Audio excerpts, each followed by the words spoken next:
ఓవైపు BRS party నేతలు కార్యకర్తలను ప్రచారం చేయకుండా అడ్డుకొని బెదిరిస్తున్న కాంగ్రెస్ నేతలు మరోవైపు ఎన్నికల నిబంధనలకు కాంగ్రెస్ నేతలు తూట్లు పొడుస్తున్నారు. నిబంధనలు ఇతరులకే కానీ మాకు కాదు అన్నట్టుగా ప్రవర్తిస్తున్నారు. ఎన్నికల నిబంధనలు విరుద్ధంగా ప్రచారం చేస్తున్నారు.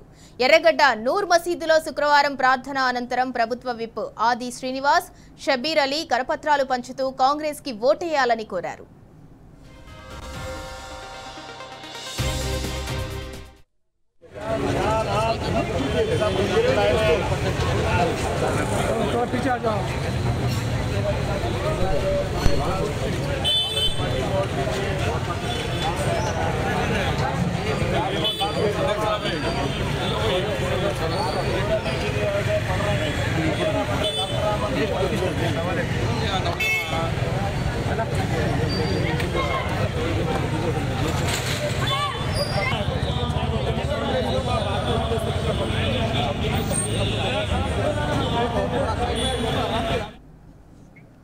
ఓవైపు బీఆర్ఎస్ పార్టీ నేతలు కార్యకర్తలను ప్రచారం చేయకుండా అడ్డుకొని బెదిరిస్తున్న కాంగ్రెస్ నేతలు మరోవైపు ఎన్నికల నిబంధనలకు కాంగ్రెస్ నేతలు తూట్లు పొడుస్తున్నారు. నిబంధనలు ఇతరులకే కానీ మాకు కాదు అన్నట్టుగా ప్రవర్తిస్తున్నారు.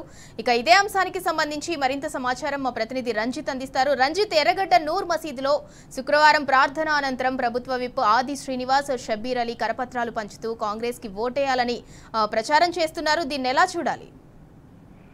సింధురా, ఏదైతే జూబ్లీహిల్స్ ఉప ఎన్నికలు జరుగుతున్నాయో ఉప ఎన్నికల మాత్రం అంటే ఇటువైపు రేవంత్ రెడ్డి సర్కార్ ఉందనేది కూడా ప్రభుత్వాన్ని అధికారాన్ని అడ్డం పెట్టుకొని కూడా కాంగ్రెస్ పార్టీ నాయకులు విచ్చలవిడితనం చేస్తున్నారు.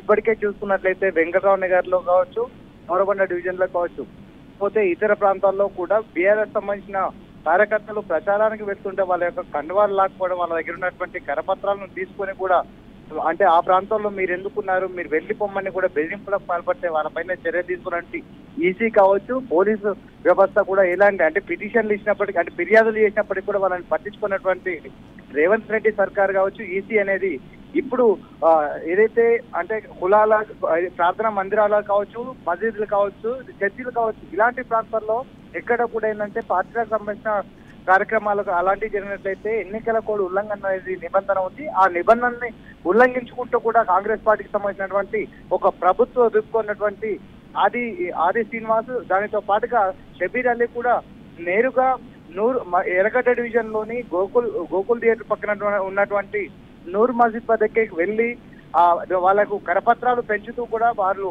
కాంగ్రెస్ పార్టీకి ఓటేయాలని కూడా వాళ్ళు కరపత్రాలు పెంచుతూ కూడా వాళ్ళు అభ్యర్థించుకుంటుంటే దాన్ని చూసుకున్నటువంటి ఈసీ కావచ్చు, దానికి ఉన్న అధికారులు, పోలీసు యంత్రాంగం కూడా ఏమి చేస్తుందని కూడా స్థానిక నేతలు కావచ్చు, స్థానికంగా ఉన్న ప్రజలు ఆగ్రహం వ్యక్తం చేస్తున్నారు.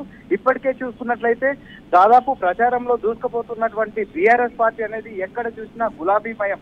డివిజన్ ప్రతి అంటే జూబ్లీహిల్స్ నియోజకవర్గంలోని ప్రతి డివిజన్ లో కూడా బీఆర్ఎస్ కార్యకర్తలు అందరూ కూడా మూకుమ్మడిగా ఖచ్చితంగా అబద్ధాల హామీలు ఇచ్చినటువంటి రేవంత్ రెడ్డి సర్కార్ కి బుద్ధి చెప్పడానికి అందరూ కూడా కంకణం కట్టుకొని కూడా పాదయాత్ర చేసుకుంటూ ఇంటింటి తిరుగుకుండా ప్రచారాలు చేస్తున్నారు. కానీ వీటిని అవలంబించడంలో కాంగ్రెస్ పార్టీ విఫలమై కేవలం కూడా కుట్రపూరితమైన ప్రచారాలు చేసుకుంటా ఎవరైతే ప్రచారాలు చేస్తున్నారో, ఎవరైతే సానుభూతి పరంగా వచ్చేసి స్వచ్ఛందంగా బీఆర్ఎస్ పార్టీలో వైపు వస్తున్నారో వాళ్ళందరికీ బెదిరింపులు పాల్పడము, వాళ్ళ పైన వచ్చేసి దాడులు చేయడము, అసభ్యకరమైన మాటలు మాట్లాడడం అనేది కూడా కాంగ్రెస్ పార్టీ చేస్తుంటే దానిపైన ఎలక్షన్ కమిషన్ అనేది ఏం చేస్తుందనేది కూడా స్థానికంగా ఉన్న ప్రజలు ప్రశ్నిస్తున్న పరిస్థితి కనబడుతుంది. ఏది ఏమైనప్పటికీ కూడా ఎన్నికల కోడ్ ఉల్లంఘించినప్పటికీ వాళ్ళపైన చర్యలు తీసుకోవాలని ఇప్పటికే బీఆర్ఎస్ నేతలు కావచ్చు, స్థానికంగా ఉన్న నాయకులందరూ కూడా ప్రశ్నిస్తున్న పరిస్థితి కనబడుతుంది. సింధురా, అయితే రంజిత్, కాంగ్రెస్ నేతలు ఎందుకు పదే పదే ఎన్నికల కోడ్ ని ఉల్లంఘిస్తున్నారు? మరోపక్క మసీదు ముందు కరపత్రాలు పంచడంతో మైనార్టీ నేతలు కూడా మండిపడుతున్నారు.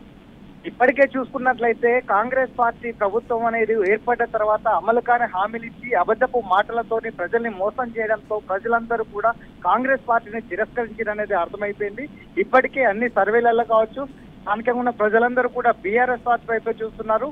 బీఆర్ఎస్ పార్టీ గెలుపు ఖాయమైంది అన్న తర్వాత వాళ్ళకు ఏమి తోచక కూడా ఇప్పటికే నిన్ననే కూడా అంటే ఒక ఎమ్మెల్సీ ఉన్నటువంటి ఎమ్మెల్సీగా గవర్నర్ కోటాలో ఉన్నటువంటిది అది కోర్టు ఆధీనం ఉన్నప్పటికీ కూడా దాన్ని ధిక్కరించుకొని ఒక మంత్రి పదవిని కూడా మైనార్టీలకు ఇవ్వడము, దానిలో ఎలక్షన్ కోడ్ను ఉల్లంఘించుకుంటూ కూడా ఇటువైపు ప్రచారాలు చేయడము, దౌర్జన్యంగా వచ్చేసి భయభ్రాంతులకు చేయడము, బెదిరింపులకు చేయడం ఇలాంటివి పాల్పడుతున్నదంటే ఏమి దిక్కుచోలేని స్థాయిలో వచ్చేసి మతాలను కులాలను అడ్డం పెట్టుకొని కూడా ఓట్లని దండుకోవాలి, బెదిరింపు చర్యలు పాల్పడనే చేది విఫల ప్రయత్నాలకు వెళ్ళిపోతున్నారు తప్పే వాళ్ళకు ఏ విధంగా కూడా ప్రజల్లో వెళ్ళి ఓటు అడిగే హక్కు లేదని కూడా ప్రజల్ని తిరస్కరిస్తున్నారు Sindhura. Right, thank you Ranjith.